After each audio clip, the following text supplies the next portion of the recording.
Hello, everybody. This is Miss Pikarski. Obviously, I'm not here. I have a sub. I have a professional development thing I'm at. So I'm having fun listening to a lecture, and you guys get to listen to my lecture. So let's go ahead and get started. For this activity today, you need to have your trig table that you guys filled out last week. So pull out your trig table. And then you also need your notes on transformations. The first page looks like this, or at least it has this graph on the first page. What we're going to do is we are going to graph by hand. We're going to plot the points of all of our trig graph functions while we use, let me get rid of that, sorry. Come on, get out of the way. There we go. Let me move this out of the way. So we're going to graph all our trig graphs without using a calculator first, and then later on I'm going to show you how to set up the calculator to do that as well. All right, so make sure you have both of these things. You're going to need them. So the first thing we want to graph is our sine graph. And a couple things to tell you about the sine graph is that your x-axis is the angle. So if you look on your trig table, you have your angle either in degrees or in radians, and then you have whatever the sine value is. So sine of 0 degrees would be 0. Sine of 30 degrees would be 1/2, okay? So when you graph your sine function, the x-axis is your angle, and it's always going to be in radians. I guess you can graph it in degrees. It's just tends to be easier to do in radians. All of our transformations and everything, we're going to have tons of practice problems, and pretty much all of them are going to be in radians. I might show you a couple later on down the road when we use degrees, but not a lot. It's much easier to do radians, okay? And then your y value is whatever the answers are in this column. So you get your x values from your radian column, and then the y values on your graph is whatever's in this column here for the sine. And then when we graph the cosine function, it's going to be whatever's in this column. Tangent, same thing, whatever's in this column is going to be your y value. All right, so let's go ahead and get started with graphing this. So let's first graph the sine function. Let me come back to here. And if you notice on your grid lines, you start with the 0 here, and pi over 2, and pi, and then 3 pi over 2, and then 2 pi. Okay, so those are the increments. So oh my gosh, I keep getting these things popped up on my computer. I need to figure out how to turn them off. All right, sorry, back to this. So on your sine function, at 0 degrees, our y value is 0, or excuse me, at 0 radians, our y value is 0. At pi over 2 radians, the y value is 1. And at pi radians, the y value is 0. Okay, so let's go to our graph and plot those particular points. Let's do this in red. Yeah. Okay, so we said that at 0 radians, the y value is 0. So 0, 0.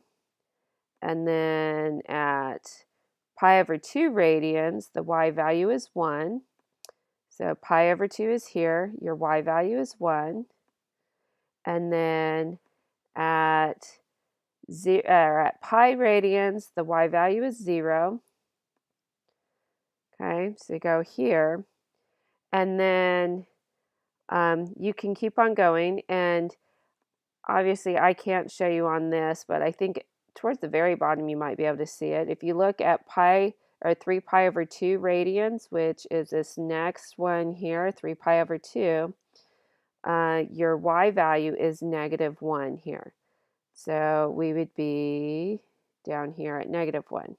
Okay, and then if you look on your trig table, I'm not going to show you on mine, but go down to 2 pi radians, your y value is 0 there. Okay, and you're going to find that, now obviously our trig table, we don't have any negative values, but you'll see that your graphs are going to start forming a pattern. So this is basically the pattern that we're going to have, and it's going to keep repeating itself. So we're going to go down 1 to this middle line, up 1, back to the middle line, down 1 to the middle line, up 1, and then down 1 to the middle line again. So we go down, or excuse me, so the whole like graph of what we have looks like this. Now, once you get those points plotted, you're going to want to connect your dots. Now, most of you just do, you love to graph straight lines where it looks like this with just straight lines. Do not graph it with straight lines. I know it looks kind of neat with straight lines, but your trig graphs don't have these really sharp pointed straight lines. Their graphs look more like this, where you have curves. Okay, so don't try to graph it straight lines where you have these V tips. You want kind of a U tip here. Okay, so you want nice curves, no sharp points, and just curves all the way. Now, with your sine graph, if our window was bigger, we could keep on going this way and keep on going this way forever. So the domain for our sine function is going to be from negative infinity to positive infinity. But the range is just from our lowest point is -1, and our highest point is +1. And so our range is, notice I have brackets, -1 to +1, close brackets. Okay. And then for your period, what it's talking about is the period is how long does it take to make one complete cycle? Let me get rid of these lines. There we go. All right, so one complete cycle. So you can, if we keep doing this pattern, we're going to, or if you keep graphing this or looking at bigger windows, you're going to see that this pattern keeps repeating itself over and over and over and over again. Okay, and we want to find out how long does it take to do one complete cycle. So let's say we start right here at -3 pi over 2. And so we're up top on the top of the hill. We're going to go down to the bottom, and then we get back up to the top of the hill again. And so that is one complete cycle of the pattern. If we kept going, we'd go down the hill and then back up again. You can notice you can also start right here. If you start here, you're going to go up the hill and then down the hill. And then, so this is one complete pattern. So we want to know how long or what's the distance from either one minimum point to the next minimum point or from one maximum point to the next maximum point. So that's your period length, is this distance. Okay. You will find that that distance is 2 pi. Okay. So it takes 2 pi radians to make one complete cycle or period length. Okay. Now let's go ahead and look at our cosine column and graph the cosine graph. So at 0 radians, our cosine value or our y value is 1. At pi over 2 radians, we're at 0. And at pi, we're at -1. Okay. So let me change this color to blue.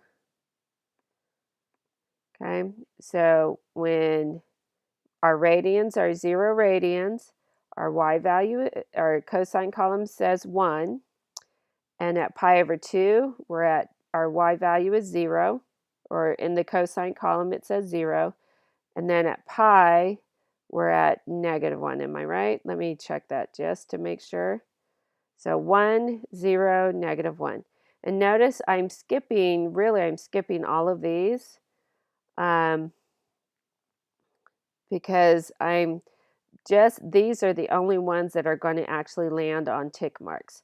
So I'm just sticking with our axes. So 0 radians, pi over 2 radians, pi radians, and so on. So you're just pretty much sticking with your axes, and those are going to be here, here, and here.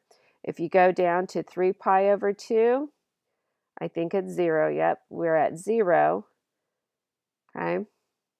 So at 3 pi over 2, we're back to 0. If you go look at the very bottom at 2 pi, in your cosine column, it'll say a 1, and that's 1 complete cycle. Okay, so then we started here at the top, we went all the way down, and then all the way up, go all the way down again, and then you're going to go all the way up again. And then again, when you connect all these dots, use curves, not straight lines. So your graph will look something like this. And once again, your domain is going to be from negative infinity to positive infinity. So we're going to keep on going to the left to negative infinity. We're going to go all the way to the right to positive infinity. But the range just goes from -1 to +1. And let's check our cycle again, or our period length. How long does it take to make one complete cycle? So if we start here, we're going to go down and then back up, and we'll be here. So the distance between these two maximum points is 2 pi, or we can use our two minimum points down here. Either one works. But again, that length is 2 pi radians. So it takes us 2 pi radians to go one complete cycle of the cosine graph. Okay. Now let's graph our tangent graph. So again, we're focusing on 0 radians, pi over 2 radians, pi radians, and then 3 pi over 2. And tangent's going to be kind of interesting. So at 0 radians, our tangent graph is 0. At pi over 2, we're undefined. And then at pi, we're 0 again. And then at 3 pi over 2, we're undefined. So it's going to look a little bit different. Let's go ahead and start plotting our points. And let's do green this time. So at 0, we're here. When it's 0 radians, our y value is 0. At pi over 2, we're undefined. So we're going to have a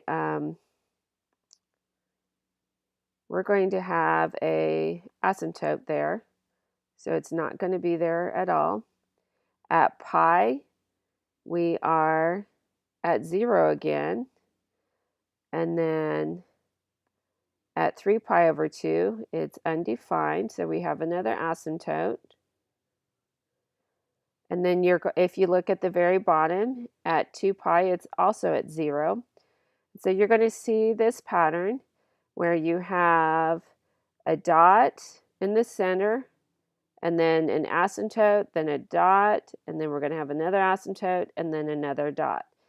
Okay? Let me finish putting my asymptotes up there. So these red lines are the asymptotes.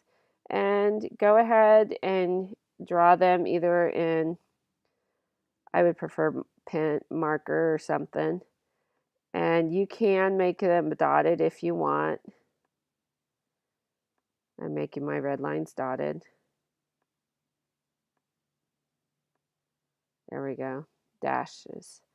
A lot of times when you see asymptotes in the textbooks, you'll see them in dotted lines or dashed lines like this. Okay, I'm not going to go do the rest of them, but you'll see them like that. So now some of you are like, so is the tangent graph just a whole bunch of random dots? No. What ends up happening, let's go back here. Okay, notice that at pi over 4, your x value here is 1. Okay. Let me change this back to red. Oh no, we were on green, weren't we? So at pi over 4, your x value is 1. So pi over 4 is halfway between 0 and pi over 2. So kind of right here, our line, or our tangent graph is going to go there. And then, so usually we don't focus on anything except for 0, pi over 2, pi, and 3 pi over 2. But this time we're going to have to kind of focus on our midway points to get more information. At 3 pi over 2, we're at -1. So 3 pi over 2 is actually halfway between here and here. We're going to be at -1 here. And then you'll find at, let's see, when are we at +1 again? At 5 pi over 4, we're going to be at 1 again. So up here, 5 pi over 4 is right here. Okay. And then, so we get these kind of patterns this way,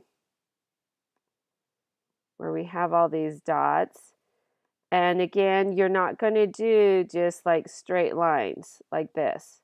We don't want straight lines like that. We're going to use curvy lines. And your graphs end up looking something like this, where it has this little curve to it.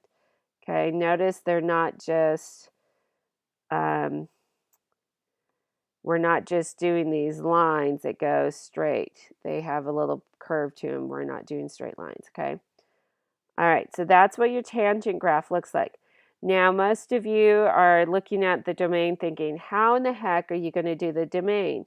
Because you have all of these asymptotes that are breaking up your graph for the tangent graph. Well, you're not going to be able to do the domain in set and interval notation like we normally would. We can't say, hey, it's going to go from -infinity to +infinity, except for here and here and here and here, because these asymptotes are part of the pattern. And so you're going to keep having these asymptotes and equally spaced out. So domain, don't worry about your domain for your tangent function. But your range for the tangent function is going to be from -infinity to +infinity. So look at these arrows. These lines are going to keep on going down, all the way down here to -infinity, and all the way up to +infinity. So the domain, don't worry about range, is just -pi or -infinity to +infinity. All right. Now, those of you trying to figure out your period length, and remember your period length is how far it takes the graph to do one complete cycle before it repeats the pattern. So notice that you start here at this asymptote and you go to this asymptote and you make one complete pattern. Then at the next asymptote you have another complete pattern. Well, the distance from here to here is pi. Okay? And some of you may have noticed, let's go back to your trig table. Some of you may have noticed that from here, from 0 to pi, you have all these values that keep repeating. So 0, 3 pi over 3, and 1, and square root of 3, or I said pi, sorry, square root of 3. So all of these numbers are exactly the same down here. They just keep repeating here, okay? So that's how your tangent graph looks like this, and your cycle, your period length, is just 1 pi. Moving on to our cotangent graph, okay? Notice that just like tangent had all these undefined terms, cotangent also has some undefined terms, but it also has a 0, and they're not in the same location, okay? So let me see, what color did I do? I did blue. Pretend you didn't see that. All right, so let's do this turquoise blue. All right, so let me see. I have at pi over 2, I have a 0 right there. And then I'm going to have an asymptote here, an asymptote here. You're going to have another 0 there, an asymptote, 0, skip 1, 0, an asymptote. Okay, and then your asymptotes are in between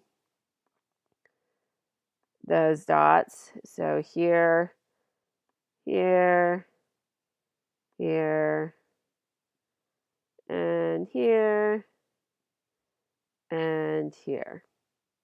Okay. And then, so we have these dots. Now let's figure out what the measurements are in between. So we want pi over 4. We want to know what is our value at pi over 4 for cotangent, and it's 1. And then the next increment is going to be -1. So let's do both of those. So at pi over 4, it's at 1, +1. The next one will be -1. So now we know our pattern is going to be like this. Okay, and we're just going to keep repeating our pattern over and over again. When we connect the dots, make sure you do little curvy lines, not straight lines. And once again, just like your tangent graph, cotangent does not have a domain that's in set or interval notation, but your range, whoops, I don't want that there. Your range is going to be from negative to positive infinity. Okay. Oh my gosh, this thing keeps popping up over here. Sorry. And then for your period length, once again, you're starting from one asymptote to the next asymptote to figure out how long it takes to make one complete cycle. And your period length is just going to be pi. Okay, so now that's for cotangent. Let's go ahead and graph secant and then cosecant. So now let's start with secant. We have 1, an undefined, and -1. Okay, so this is going to be fun. So let's see, 0 is 1, undefined is at pi over 2, and pi is -1. Let me plot those points.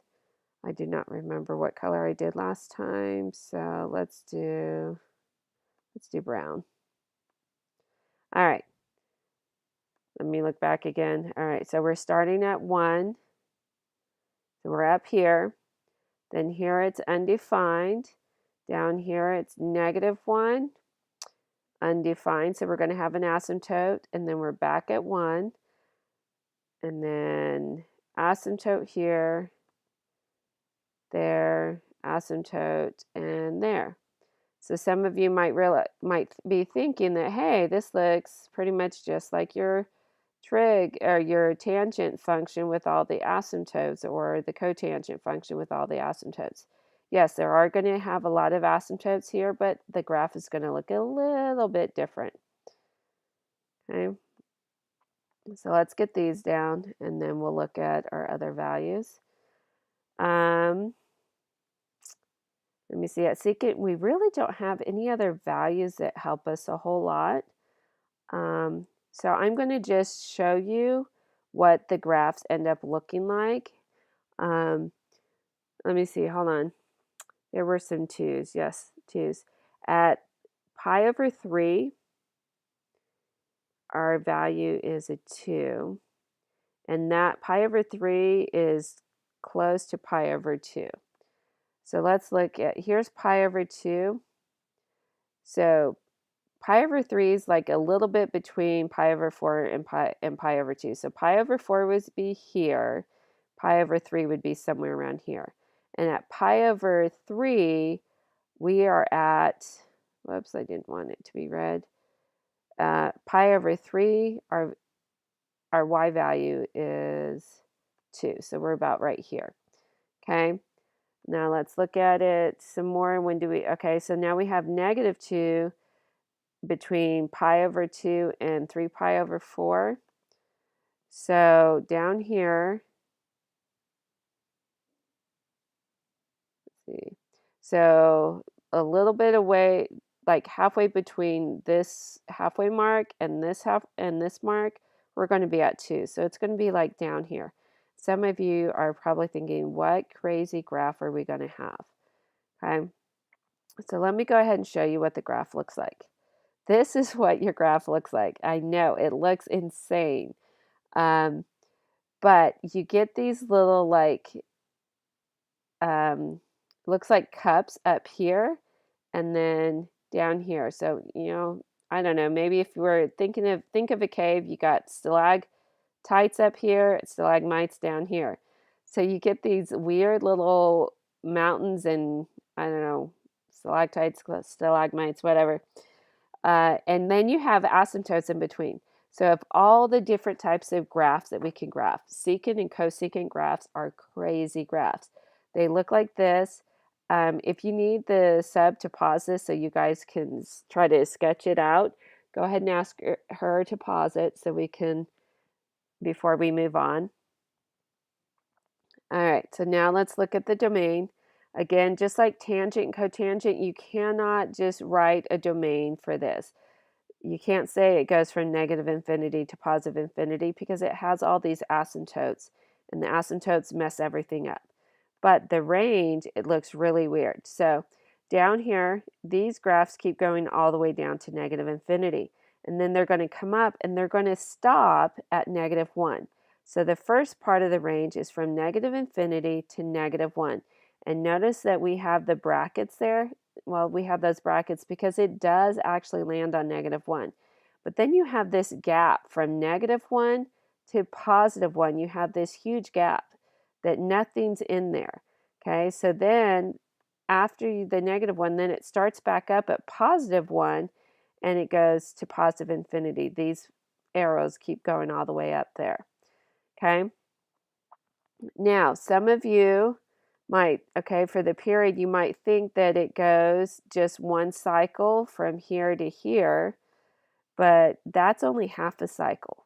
Okay, so one complete cycle of the secant function, you start at one asymptote, and notice that this one you're starting down here, then you're going up here, and then after this asymptote, you're down here again.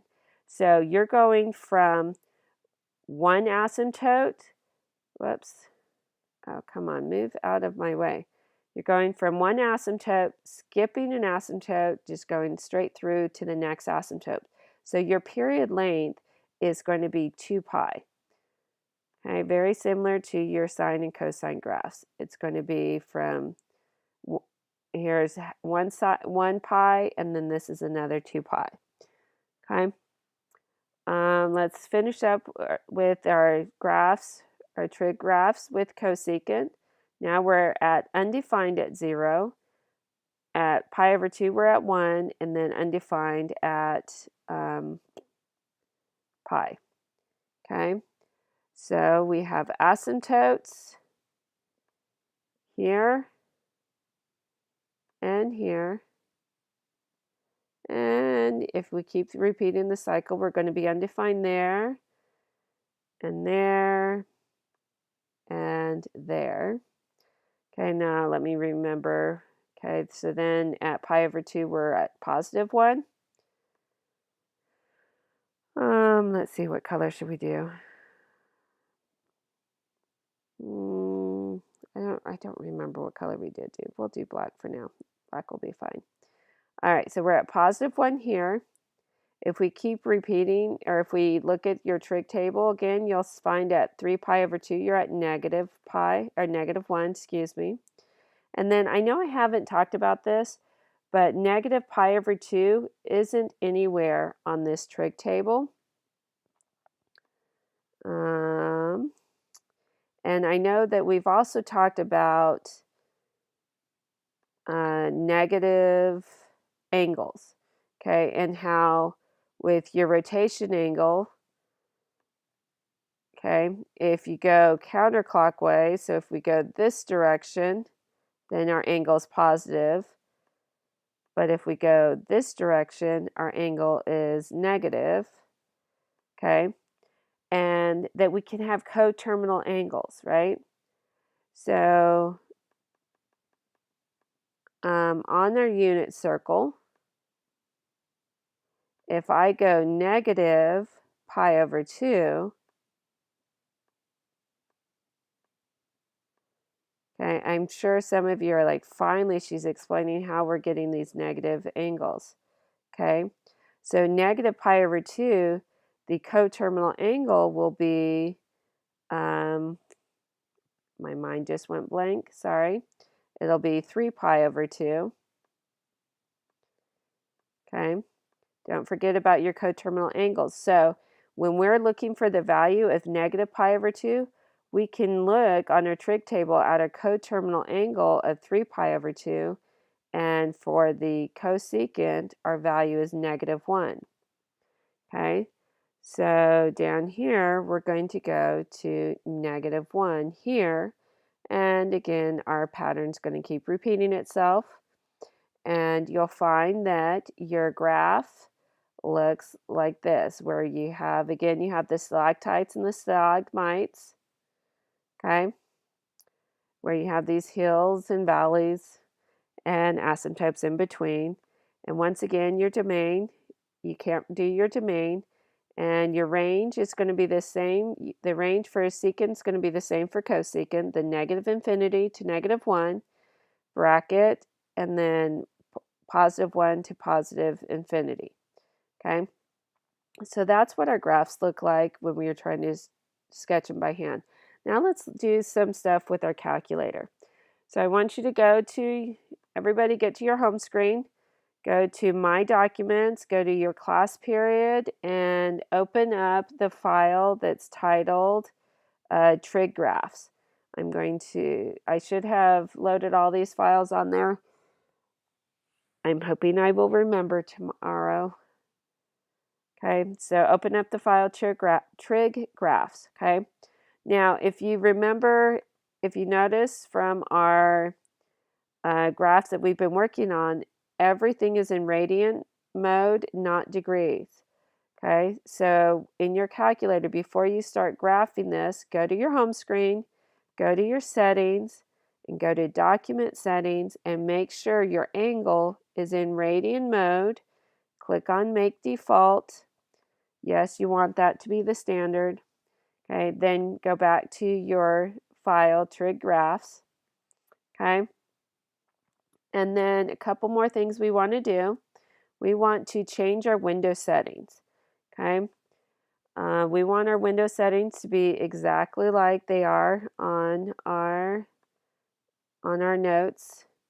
Okay, so we want our x values to be from negative 2 pi to positive 2 pi. Okay, so we're going to do that negative, and you actually need a 2 there first. So let me move my cursor right there. So it should be negative 2 pi to positive 2 pi. Okay, and with the scale of pi over 2. So pi divided by 2. Your y minimum, I think it was like negative 2 to positive 2. Yeah. Negative 2 to positive 2. So y minimum is negative 2. Y max is positive 2. Your scale is, actually I think, is the scale 1 or 1/2? Yep, the scale is 1/2. So your y scale should be 1/2. Okay. Ask your sub to pause this if you need to so you guys can set up your window settings. Okay, once you get this all set up, go ahead and click OK. And notice, even though we were using pi in increments of pi, they went ahead, the calculator loves to give you decimals. So everything's in decimal form there. It will help if we see grid lines. So go to your menu, View, and click on Grid Lines to turn on your line grid, okay? So that's the way you want to have your window settings set up. Okay, now let's go ahead and look at your sine function. So right now, this doesn't look anything like what we had on our paper when we graphed our sine equation at the very beginning. Let's see, where is it? Right there. This is what we have on our notes. So why does my graph look like that? Okay. And remember, when we went to our home screen, we went to settings, we went to document settings, and we changed that to radians, and we clicked OK. So let's see what's going on. So this is our graph.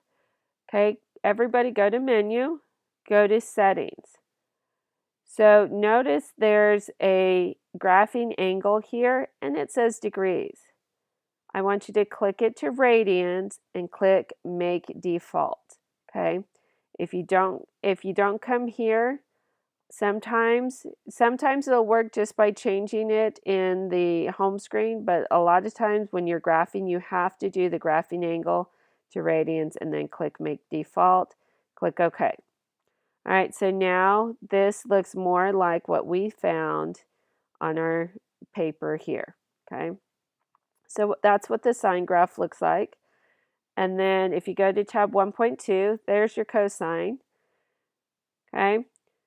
1.4 Okay, on this tab, I've just graphed both of the sine and cosine functions so that you can see both graphs right on top of each other.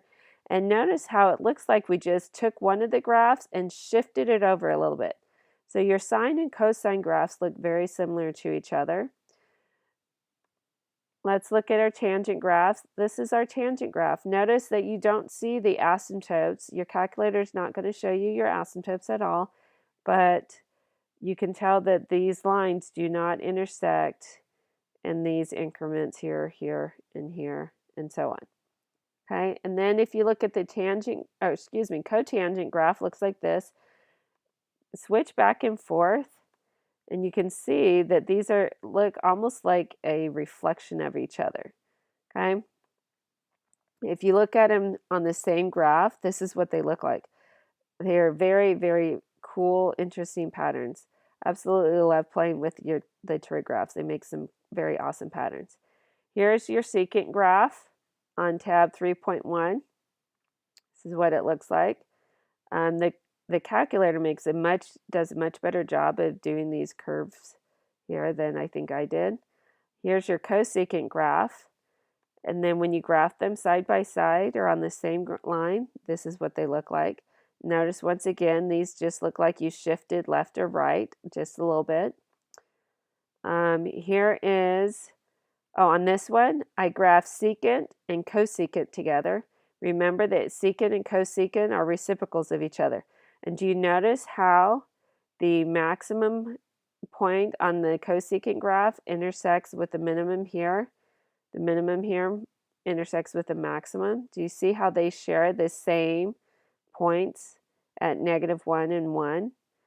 And the same thing applies to sine and cosecant because these are reciprocals of each other. They share these same points. Okay? Let me see. I think that's the last one. Yes, it is. Now, we're going to close this, but before we do, I want you to go back to your menu, go back to settings, go back to this and change it back into degrees so that my next class is going to see what this looks like and they're going to think, oh my goodness, that looks terrible. Okay. I need everybody to know how to change the document settings from the menu on your graph screen. Okay. So make sure you do that. Then go ahead and close your file. Excuse me.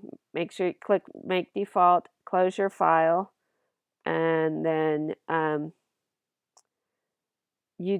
when it asks you if you want to save, click No. I don't want you to save anything on there. All right, let's go back to our spreadsheet, or where were we at? Let's see. Right here. All right, so just really quickly, there's a whole bunch. I skipped over all of these notes. Some of the things I went over when we were doing the domain and range and everything, but I skipped over going over these notes. I'm not really going to go over them with you, but I am going to highlight some things that I would like you to highlight that are particularly important. You need to know what the domain is for sine and cosine, and notice that both sine and cosine have the same domain and range. They also have the same period length, and then amplitude of 1 unit. We're going to talk about this in class on on Wednesday what amplitude means, but go ahead and highlight these things on this page of your notes. And then let me see what else. Oh, the sine function is an odd function. Cosine is an even function. Highlight those. For tangent and cotangent, let me see. You need to know that both of them are odd functions. The ranges are negative infinity to positive infinity, and you need to know that the period length is pi. So those are like the 4 main things on this page that you want to highlight. For secant, let me see, period length is 2 pi. You need to know that. The range, you need to know that. And let me see. Oh, secant is an even function, and you need to have highlighted that cosecant is an odd function. So if you have all those highlighted, then when you come to this page, you should be able to flip back through your notes and mark off or check off which trig functions each of these apply. So the property, which trig functions have a period of 2 pi. Well, if you go back to your trig functions, you'll notice that sine has a period of 2 pi, cosine has a period of 2 pi, secant and cosecant has periods of 2 pi. Tangent, oh my goodness, and cotangent do not have periods of 2 pi. So guys, when you come into class tomorrow, I want you to have this whole table filled out. Click off check marks, put check marks on the things that apply. So tangent and cotangent have periods of pi, and those are the only ones that have periods of pi. And then cross off things that don't apply. Okay? Oh my goodness.